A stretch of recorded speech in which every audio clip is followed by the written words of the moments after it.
Ya baik, selamat malam buat teman-teman semua. Nah, di malam hari ini Pak Kepala Sekolah menyempatkan diri ya untuk membahas satu kasus lagi nih, kes-kes yang ada di dalam pengadaan barang jasa pemerintah. Nah, ini berkaitan dengan dikeluarkan surat ya berkaitan dengan penegasan SE5 tentang penegasan terhadap penambahan peserta teknis dan kualifikasi yang dikeluarkan oleh LKPP ya. Yang mungkin jadi yang harus kita bahas di sini, kenapa LKPP harus mengeluarkan surat lagi, padahal SE tersebut sebenarnya sudah ada tata laksana juga di Perlem 12 tahun 2021. Ini menarik sekali. Nah, tentunya dengan adanya surat dari LKPP tentang penegasan ini, saya yakin ya banyak sekali persyaratan-persyaratan yang tentunya melabrak dari Perpres itu sendiri ya, Perpres 12 tahun 2001, khususnya di pasal 44 yang berkaitan dengan kualifikasi yang ditetapkan yang diskriminatif ya. Contoh misalkan banyak sekali masih yang mempersyaratkan tentang modal keuangan ataupun harus memiliki ya modal dalam beberapa bulan. Nah, ini tentu merupakan syarat diskriminatif yang tentunya sudah melabrak dari Perpres itu sendiri. Nah, yang ingin saya tanyakan di sini, yang ingin saya sampaikan di sini adalah berkaitan dengan adanya pertanyaan, siapa sih yang nantinya bertanggung jawab terhadap penetapan persyaratan tambahan yang nantinya apabila ada permasalahan-permasalahan hukum di lapangan. Baik, saya harus membahasnya dari tugas dan kewenangan dulu ya. Kita tahu bersama bahwa dokumen persiapan pengadaan itu tentu ditetapkan oleh PPK. Ya, jadi setelah dokumen persiapan pengadaan itu ditetapkan, kemudian meminta pelaksanaan terhadap tender itu sendiri. Nah, sebelum pelaksanaan tender, ya tentu di sini Pokja Pemilihan memiliki tugas persiapan pemilihan. Nah, di tugas persiapan pemilihan tentu bukan tahapan yang sekedar tahapan saja. Nah, mungkin pertanyaannya adalah kenapa sih sebenarnya ada persiapan lagi, sedangkan pada saat persiapan pengadaan juga PPK sudah mereview kembali dokumen-dokumen persiapan pengadaan. Nah, Bapak dan Ibu, baik itu Pokja dan teman-teman yang lain yang menonton video ini ya, dokumen persiapan pengadaan yaitu merupakan sumber dari penyusunan dokumen pemilihan. Ingat, jadi dokumen pemilihan itu disusun berdasarkan apa? Berdasarkan dokumen persiapan pengadaan. Jadi dokumen persiapan pengadaan ini harus direview dulu untuk meyakinkan apakah nanti ketentuan di dalam dokumen persiapan pengadaan ini sesuai dengan ketentuan atau tidak. Nah, sekarang kita bicara tentang contoh ya. Kalau kita bicara tentang penambahan persyaratan, tentu secara umum saja yang saya sampaikan, tidak secara detail. Kalau mau detail, silakan datang ke Jakarta nanti ya, di tanggal 27 dan 28 Juli tahun 2023. Nah, ketika kita bicara tentang persyaratan, tentu amanat di Perlem 12 dan 21 sudah jelas sekali bahwa kalau misalkan ada penambahan persyaratan, tolonglah menambahkan persyaratan yang menambah sesuatu yang tidak diatur oleh pedoman itu sendiri.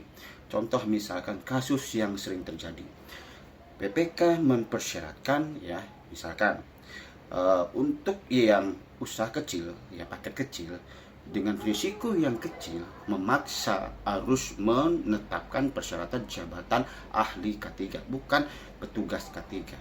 Nah, kalau kita bicara tentang jabatan ahli K3, tentu ini bicara tentang bahwasannya tidak diperbolehkan mengusulkan jabatan petugas K3 yang nantinya akan dibuktikan dengan sertifikat tentang K3, petugas K3 ya. Jadi bukan ahli K3. Tetapi kalau misalkan persyaratannya sudah ahli K3 jabatannya, tentu risikonya adalah sedang ataupun besar. Sehingga apa? Sehingga petugas K3 tidak akan dapat diusulkan oleh si peserta. Nah, bagaimana misalkan ternyata memang risikonya ini ternyata kecil, yang dimana PPK hanya menyatakan bahwa risiko sedang tidak bisa dibuktikan. Nah, disinilah Pokja Pemilihan harus mengusulkan ya, artinya mereview kembali dan mempertanyakan dari mana asal muasal risiko sedang. Ya, jadi tidak bisa PPK mengatakan risiko sedang. Yang penting risikonya sedang, nggak bisa demikian. Jadi Pokja Pemilihan harus tidak sepakat dengan penetapan tersebut. Nah, yang sering terjadi, bagaimana PPK itu tetap ngeyel ya, tetap tidak mau merubah dan ingin agar ahli K3 ini tetap dipersyaratkan. Nah, sehingga kemudian kalau kita bicara tentang hierarki selanjutnya, maka pertanggungjawabannya adalah ke PA. Kenapa saya mengatakan ke PA? Nah, teman-teman banyak bertanya, tidak ada Pak, kalau misalkan kita tidak sepakat, dulu di Permen PU 14 2000 ada, tapi di Perlem 12 2001 nggak diatur. Oke, coba lihat di pedoman 2 atau pedoman 1-nya, dalam hal ada perubahan spesifikasi. ya, maka PPK memberitahukan untuk mendapatkan persetujuan kepada PA. Kenapa? Karena yang namanya spesifikasi untuk kecil dengan risiko kecil itu harus petugas ketiga. Jadi nggak boleh spesifikasi itu diganti menjadi ahli ketiga. Sehingga PPK wajib meminta persetujuan kepada PA untuk mengganti spesifikasi petugas ketiga, jabatan petugas ketiga menjadi jabatan ahli ketiga. Nah, lalu bagaimana misalkan PA sepakat misalkan sekarang nih kepada PPK? Apakah Pokja akan menenderkan lalu menyatakan bahwa spesifikasi yang sudah melabrak aturan tersebut menjadi benar? Oke, ini pertanyaan bagus juga ya. Ingat ya, PA itu tidak menjadikan sesuatu yang salah menjadi benar. Ingat, tidak menjadikan sesuatu yang salah menjadi benar, tetapi hanya memberikan putusan final saja pada siapa dia nanti sepakat, ya, bukan bagian dari membenarkan sesuatu yang salah.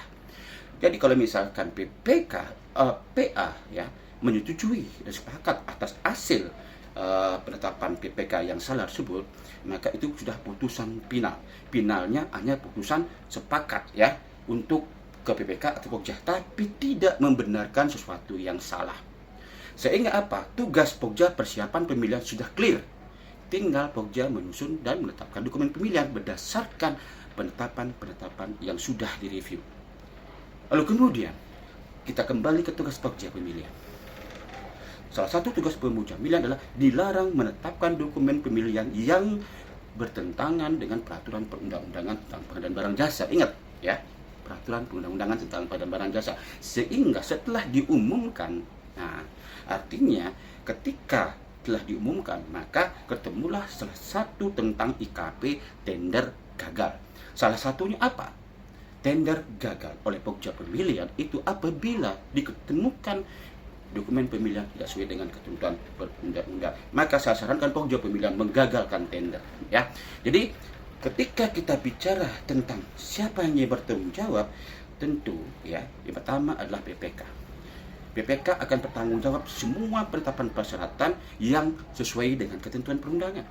Ya, sesuai dengan ketentuan perundangan. Lalu kemudian ketika syarat yang ditetapkan PPK tersebut yang sudah salah lalu direview oleh Pokja dan PA juga sepakat dengan PPK, dan kemudian Pokja menetapkan dalam dokumen pemilihan dan lalu bermasalah, siapa bertanggung jawab?